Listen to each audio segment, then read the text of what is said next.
بعد أعوذ بالله من الشيطان الرجيم بسم الله الرحمن الرحيم ولا حول ولا قوة إلا بالله العلي العظيم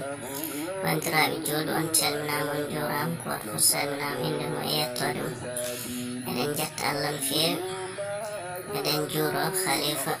Cheikh Ahmadou Ndiaye ilole ko Cheikh Ahmadou Ndiaye ceerno men neɗo men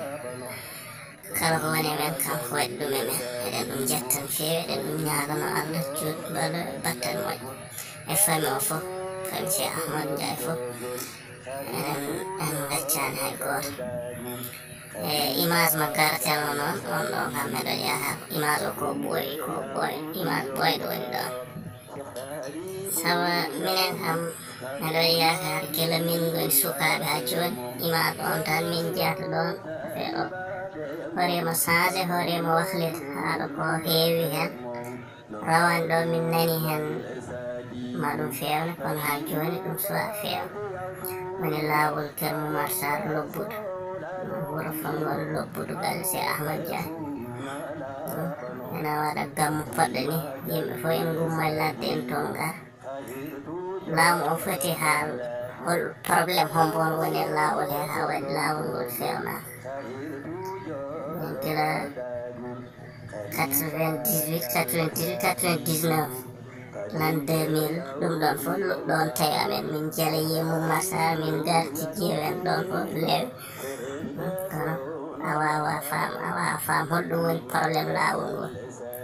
ɗum woytama jamma woytama ñalawma gila halifa ceerno men Cheikh Ahmed ha joni ha rewɓe ɗon Cheikh Ahmadou Bamba Cheikh Ɗalibou en fof ɗum hoorema feewa eɗen berta juuɗe men noon laamu ngu ɓuuri hen par ce que monsieur le maire juumoɗo maire keur momar sarr o rewat ɗon jamma ñalawma haalani noon haala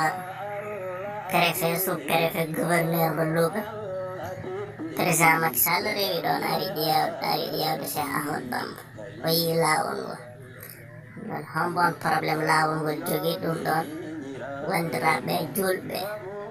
ɗum ɗon ɓe jiiɗi yo laamu ngu walluɓe hen tan paaɗen koye gammu joni inchallah ɓooyata so Allah nawi men hen tagi wuro ngo ko aratenga wuro diine fonga ni laawol ngol yoɓe mballu hen yimɓe yoɓe mballu hen population o ɓe daro e laawol ngol vidéo o mami yawtin ɗum hen joni oɗon ñaague mbaɗon abonné chaîne o mbaɗon like e vidéo ji Allah jarama on jarama waaw mbokk yi liñ doon wax ci pulaar rek ci lañu ñëw nii ci olof lii yoonu keur momar sarr loboudou la dañu ñaan nag population bi yëpp génn xeex lii parce que lii nii jaaruwul lii baaxul ci dëkk lii nag du xeexu benn dëkk rek xeexu dëkk bi population bi yëpp niñ ko waxee keur Cheikh Ahmadou Ndiaye loboudou jeew keur momar sarr gànken lewe daane maayo village yi nekk foofu yëpp ñoo war a génn